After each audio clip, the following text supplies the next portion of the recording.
A technician wants to prevent users from installing software without blocking Windows updates. What should they use? UAC always notify, secure boot, TPM policies, credential guard, or AppLocker. And here the correct answer would be AppLocker. AppLocker controls executable MSI and script permissions without affecting system updates. And next question. A user experiences freezing on startup. Event viewer shows disk controller failure. What should the technician check? So, if a user is experiencing a freezing on startup or freezing of PC or screen on startup, UEFI secure boot, SATA cable on port, firewall RDP rules, BitLocker pin, or GPU driver. So, what should the technician check from all these answer options? And here the correct answer is that technician should check SATA cable and port, as disk controller errors commonly originate from loose or failing SATA interfaces. A Windows 11 system can't run older software required for business. So we want to run an older software, but it unfortunately is not able to run on Windows 11. What is the best solution?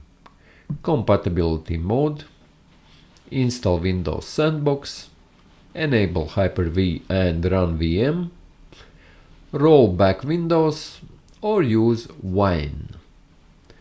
Which would be the best option to run this software which is not running on Windows 11?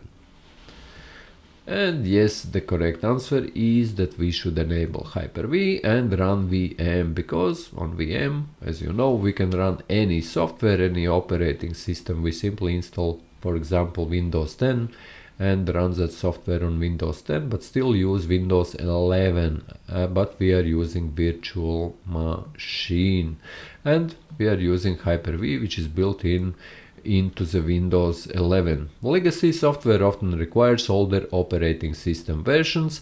A VM provides isolated, stable compatibility.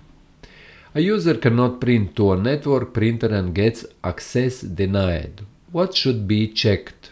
So, if he can't print, but he's getting this warning that access has been denied. TCP port 515, printer delegation, NTFS permissions, shared printer permissions, or print spooler memory, which would be the correct answer here.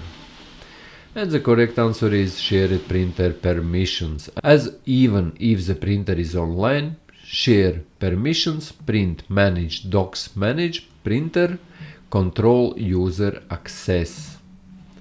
A technician needs to disable a startup application for all users on a Windows machine. Which tool should they use? So, if you want, or if you as a technician need to disable startup applications for all users. Task Manager Startup, msconfig, Startup folder in AppData, Group Policy, or Task Scheduler. And the correct answer is Group Policy, as GPO allows centralized control across all user profiles. And yes guys, this is it for this practice test or practice exam questions. If you found this video useful, leave a like, and if you are interested in more videos, go to the channel's homepage where you can find many different other practice exams for different exams from CompTIA, Cisco and Microsoft. And see you in the next one.